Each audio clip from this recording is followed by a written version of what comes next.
አድዋን እዚ በሐቅ ንምዝራብ መንግስት ኤርትራ ያለው ፖለቲካዊና ኢኮኖሚያዊ ቁመና ምን ይመስላል? የሚገርመው የሻዕቢያ ስርዓት በባሰ መንገድ በልማት አያምንም፣ በስልጣን ሽግግር አያምንም፣ ልጆቹን የልጅ ልጆቹን ሳይቀር አያምናቸውም። ይህን ያሉት ጠቅላይ ሚኒስትር አብይ አህመድ ናቸው።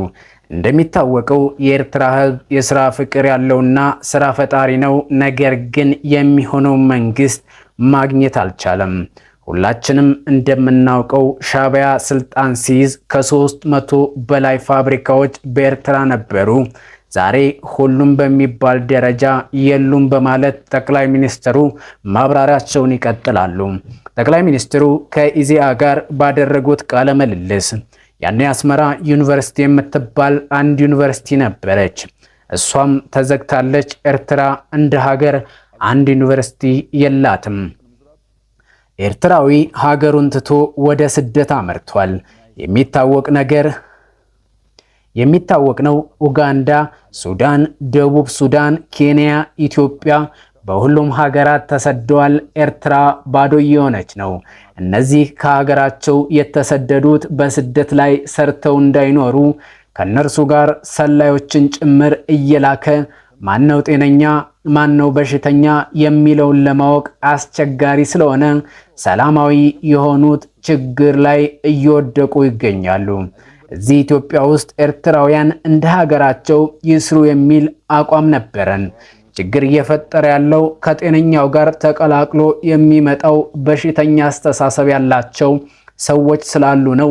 ማነው ጤነኛ ማነው በሽተኛ ለማለት እየተቸገርን ያለ ነው።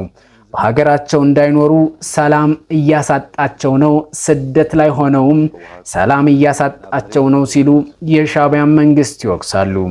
ይህ የክፋት ሁሉ መሰረት ነው። ሰው በሀገሩም በውጭም መኖር ካልቻለ በጣም አስቸጋሪ ነው። ይህ ይቅር ሊባል የማይገባው በደል ነው የሚመስለኝ። ይቅርታ የማይገባው ሰብአዊ በደልም ነው። እኛ ከልማዳችን ቀረብ ብለን ለመስራት ሞክረን ነበር። ከልምዳችን የተማርነው ምንድነው ካልከኝ ከዚህ ኃይል ምንም ጥሩ ነገር ማግኘት የማይታሰብ ነው። ስለሆነም አቅም ካገኘን ሀገርን ከመበጥበጥ ወደ ኋላ አይልም። ይሁን እንጂ አሳምረን ስለምናውቃቸው ዳግም ህዝባችንን እንዲበድል እድል አንሰጥም። የምናልባት ከሞከረ ደግሞ የመጨረሻ ሙከራው ነው የሚሆነው ብዬ ነው የማስበውም ሲሉ ሐሳባቸውን ይደመድማሉ። እናም የሁለቱ ሀገራት ጦርነት እያኮበኮበና ለመጀመር እየተፋፋመ የሚገኝ ይመስላል።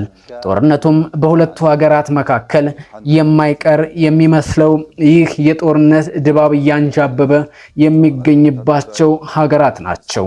እነሆ እናንተስ ምን ትላላችሁ? ሐሳባችሁን አጋሩን።